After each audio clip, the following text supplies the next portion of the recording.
boa tarde. Estamos de volta com Voz do Litoral do meio-dia. Agora são meio-dia e 51 minutos e eu volto aqui com o bate-papo com o deputado federal Fernando Francischini. Obrigado mais uma vez, deputado, pela sua presença aqui conosco. E agora eu quero chamar para participar aqui junto com a gente desse bate-papo o meu amigo Tony Lagos, que também tem pergunta, né, Tony, para o deputado? Exatamente. Mas, primeiro, muito obrigado aí por me convidar a participar desse assunto, que é muito importante, e dizer que, parabenizar o senhor, deputado, pela coragem do que o senhor falou. Porque muita gente faz maquiagem e tenta cobrir o sol com a peneira. O senhor foi muito direto no seu pensamento, que é o pensamento da nossa população como um todo. Tanto é verdade que tem muita gente já ligando aqui do litoral do Paraná e também de Curitiba e região metropolitana, onde a TVCI está transmitindo também o programa, parabenizando o seu posicionamento. Eu quero aproveitar, então, essa oportunidade e fazer uma pergunta para o senhor.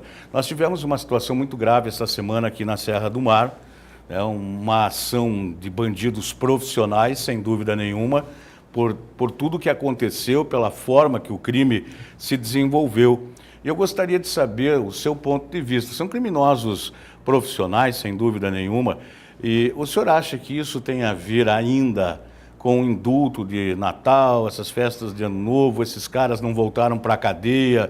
E qual é o seu posicionamento, até como policial, numa situação como essa, porque todo mundo fica exposto, a polícia fica exposta, a comunidade também, e também como representante do povo, deputado? Tony, foi aquele carro forte, né? Exato. Um carro, imagina, no meio da serra, a descida para o litoral, toda a população do litoral usa como meio de se deslocar para a nossa capital, um carro com uma placa de aço soldada como suporte de uma metralhadora, se eu não me engano, .50. Exatamente. De derrubar uma metralhadora usada nas Forças Armadas para derrubar avião numa guerra sendo usada nas ruas. Exatamente. Então, explodiram o carro forte, cortaram ele como se fosse manteiga, o carro forte. Então, eram bandidos profissionais, com certeza, Tony. A investigação, a polícia tem chegado nesses assaltantes muitas vezes, demora alguns dias até juntar as peças do quebra-cabeça, mas ali é bandido profissional. E eu sempre que a gente fala, você tem razão.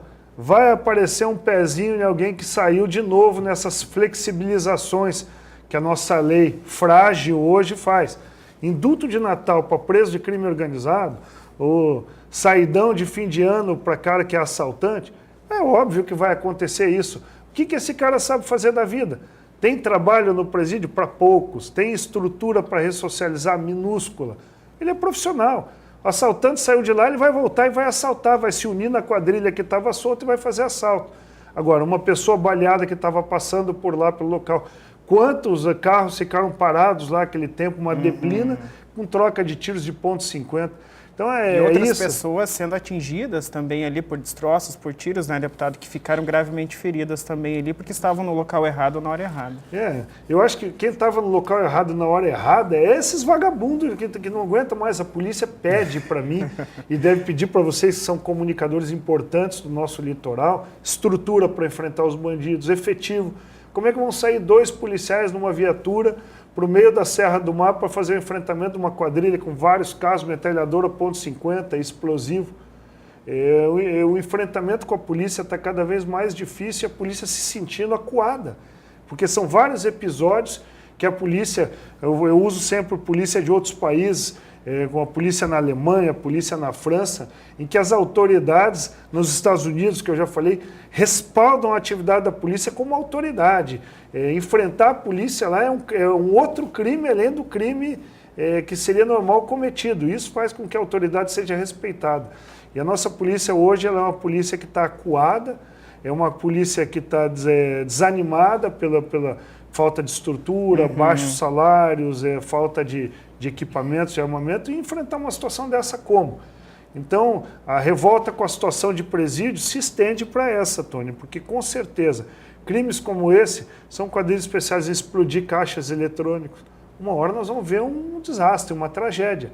É só achar um caixa eletrônico que uma hora ou outra dessa vai ter um pai de família, ou uma família inteira fazendo um saque no momento de uma explosão, que nós vamos ver uma tragédia. Então, a gente está lá com projetos importantes que estão perto de ser votados, que é aumentar a pena e criar mais rigor em determinados crimes. E um deles é esse, de explosão de caixa eletrônico, de carros fortes, o uso de explosivo como um agravante para esse tipo de crime de assalto. Até, deputado, se o senhor me permite lhe perguntar, esse crime em específico aqui, que aconteceu há pouco aqui no litoral, o local dele, um trecho da serra, no meio da BR, é um crime que é, por muito tempo ali, estudado, né, organizado ali, porque até o senhor falou ali, a estrutura que foi utilizada para colocar essa metralhadora, ou seja, houve um planejamento. Isso acontece já dentro do presídio, se de fato podem ser bandidos que estão com aquele indulto de Natal, de fim de ano? O que o senhor acha disso? Veja, a gente é uma suposição, indulto, etc., que nós vamos ver com a investigação. Sim.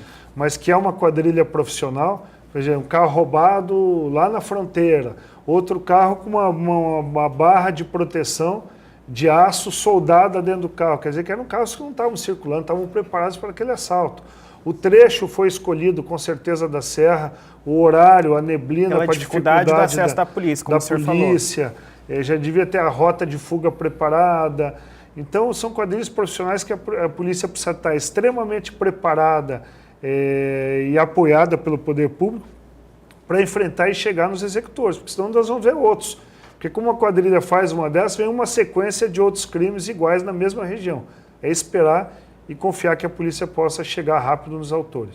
Eu lhe perguntei com relação a isso, deputado, a questão dos indultos e tal de fim de ano, justamente porque a gente vê muitas facções dentro dos presídios, né? De que forma o senhor vê o que está errado hoje no nosso sistema penitenciário, no seu ponto de vista, que acaba facilitando, ajudando aí com que esses grupos acabem atuando e se organizando de dentro do presídio para atuar aqui fora, né? Ou não, como lá dentro acontece mesmo. Eu tinha um projeto quando estava na Secretaria de Segurança, infelizmente foi interrompido, era um dos projetos que eu tinha, de criar um presídio de segurança máxima aqui no Paraná para os presos estaduais. No mesmo padrão dos presídios federais que tem de isolamento, onde está o Beira-Mar, onde esteve a Abadia, onde estão os presos que assaltaram o Banco Central naquele famoso assalto. Toda vez que tem um problema no Estado, eles transferem para esses presídios. Mas por que lá funciona e nos nossos não funciona? Porque lá, cela individual, bloqueador de celular, visita íntima não existe, visita de advogado e de familiares é na cabine blindada com o interfone, quer dizer, não tem como dar ordens aqui fora. Com isso, você isola o preso do crime organizado dos 90% do preso comum que está lá dentro, que tem medo até desse preso que está lá de ser vítima de um crime dele. E o meu projeto era criar um presídio de segurança máxima e eu vivia falando para o governador que eu ia tomar a casa do governador que está numa ilha aqui no litoral e fazer um presídio naquela ilha lá, que é para o preso que souber que fugir vai ter que saber nadar bem para a polícia buscar ele antes de chegar. Mas às vezes minhas ideias estavam avançadas demais no combate à criminalidade, mas tenho certeza que o próximo secretário que entrar e que souber que bandido profissional só entende uma coisa, a força da lei, o resto ele não respeita nada. É só ver os vídeos do WhatsApp, que são vídeos terríveis, deve ter circulado para todo mundo, se chegou no meu celular, de um preso decapitando a cabeça do outro. É verdade. Eu falo direto, principalmente para a deputada Maria do Rosário, que é a defensora do PT lá dos direitos humanos. Se ela quer levar aquele que decapitou o outro para casa dela, já que ela critica tanto quando eu falo que esses presos, um matando o outro, tem famílias que estão aí fora, famílias de bem que aplaudem. Melhor eles se matarem lá dentro do que matar o meu filho aqui na rua. Mas era uma forma mais de chamar a atenção da revolta que eu e vocês todos estão, com certeza. Rafa. Dá Fala, licença, Tony. mais uma pergunta. O senhor falou, citou aqui um momento importante, que com relação aos projetos de leis que estão para ser votados. A gente observa muitas pessoas que culpam, o juiz botou na rua, o desembargador colocou vagabundo na rua, a polícia soltou, prendeu, depois soltou. Só que isso tudo tem a ver diretamente com as leis. Tem que cumprir a lei, o policial tem que cumprir, o senhor sabe muito bem disso, melhor do que eu, o juiz tem que cumprir o que está lá no livrinho, o desembargador. E essas leis são justamente feitas, vamos dizer no modo popularzão, no Congresso Nacional. Nós temos sim políticos sérios nesse país, a gente não pode colocar todo mundo no mesmo balaio. O senhor é um desses políticos sérios que a gente acompanha e sabe a sua luta. O senhor acha que vai ser fácil votar novas leis, endurecer as leis aqui no Brasil? O senhor acha que vai ter uma barreira muito grande? Por quê? A Lava Jato está mostrando aí que tem muito peixe grande envolvido nessas maracutaias todas aí. E aí essa questão, esses caras vão querer, vão aceitar votar numa lei mais dura, de tantas brechas que nós temos por aí? Tony, eu sou um dos autores, são 4 deputados federais que são autores das 10 medidas de combate à corrupção. O Ministério Público Federal da Lava Jato coletou, junto com a sociedade civil, 2,5 milhões de assinaturas e 4 deputados federais aceitaram assinar a autoria do projeto. Eu sou um dos 4. O projeto durou alguns meses lá dentro, foi desfigurado, virou quase que uma tentativa de criminalizar o Ministério Público e o Poder Judiciário, como se eles fossem o culpado da corrupção na Petrobras e no nosso país. Então vai ser difícil. Como foi difícil, há 2 anos atrás, nós aprovamos em primeiro turno a redução da maioridade penal para 16 anos em crimes hediondos. Ou seja, com o crime em geral, também não sou a favor do crime em geral, o pequeno delito, ou o jovem que está começando a cometer um pequeno delito e que tem chance de... Mas aquele que mata em série, estupra durante um assalto, sequestra uma criança... Então, quer dizer, os crimes hediondos cometidos por maiores de 16 anos, a sociedade como um todo, já é mais de 80% que pede isso. E mesmo assim foi uma guerra para aprovar em primeiro turno e depois o projeto engavetou, está parado, precisa de um chacoalho lá. E o mais importante para responder o que vocês dois perguntaram, aonde está o principal disso tudo? Na lei dos crimes hediondos, que foi flexibilizada. Preso que comete crime hediondo tem que cumprir pena integralmente em regime fechado. Padrão americano. Foi condenado pelo juiz a 4 anos, ele só vai sair daqui 4 anos lá de dentro e vai trabalhar os 4 anos. Acontece que no nosso país 1/6 se não é crime hediondo, 2/3 se é crime hediondo, vai para regime semiaberto, vai para regime aberto. Com certeza agora tem um monte de gente me criticando, principalmente o pessoal que trabalha nessa área jurídica ligada à defesa, aos direitos humanos. Mas quando essas mesmas pessoas tiverem familiares que virarem vítimas de crimes graves como esse, ela mesma muda de lado e começa a defender o endurecimento das leis do nosso país contra a bandidagem. Tá certo. Deputado, eu quero só registrar aqui, a gente está para Curitiba também, região metropolitana, além do litoral, e várias pessoas estão ligando para a nossa produção aqui, parabenizando o senhor, a sua postura, a nossa entrevista aqui, e a nossa produção escolheu a professora Maria Anísio, que está parabenizando a sua presença aqui no litoral e a sua atividade como um todo, como deputado federal. Então, o seu trabalho, ela deixa o parabéns em nome de todo o litoral, que é uma figura bastante importante aqui da nossa cidade, que mandou mensagem para a gente. Um abraço para a nossa amiga, conte com a gente. Tenho certeza que com o tempo nós vamos conseguir enfrentar essas questões e buscar respostas que todos esperam. Deputado, para a gente encerrar, eu gostaria de mudar um pouquinho de assunto nessa última pergunta, sair da área de segurança pública para a gente falar sobre saúde, que é uma grande preocupação do senhor também e especificamente também aqui com o litoral do Paraná.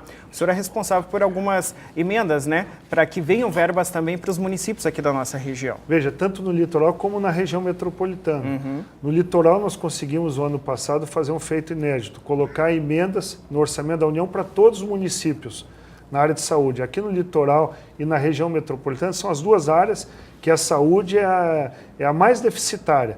Talvez junto com segurança pública é a maior preocupação da população. Então, poucos deputados caminham e andam nessas cidades para ouvir essas demandas.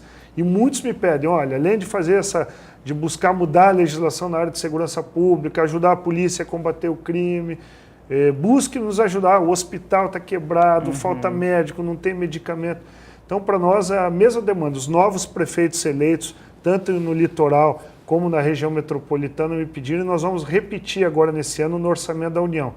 Emendas do meu gabinete, com o apoio do Felipe, que está deputado estadual na Assembleia, que está andando comigo todo o litoral e a região metropolitana, direcionadas para a saúde. Eu fiz um comparativo que foi um recorde no meu Facebook, lá na fanpage, que é o Fernando Francischini BR, que é a minha fanpage, que foi falar o seguinte: todo mundo fala de massacre nos presídios, mas o massacre que mais me preocupa hoje é o massacre nas filas do SUS que estão acontecendo nos hospitais de todo o nosso país. Tá certo. Deputado, obrigado mais uma vez pela sua Obrigado. presença aqui conosco, parabéns pelo seu trabalho e que o senhor continue aí atuando em prol do povo brasileiro, não só do Paraná ou do litoral, mas do Brasil como um todo. Obrigado, Rafael, você, ao Tony, grande voz do litoral, que agora, parabéns ao Ademar, ao Fabiano, à TVCI, por ir para a região metropolitana, onde precisa de um veículo, como vocês já são a grande referência aqui do litoral. Então, parabéns a todos vocês.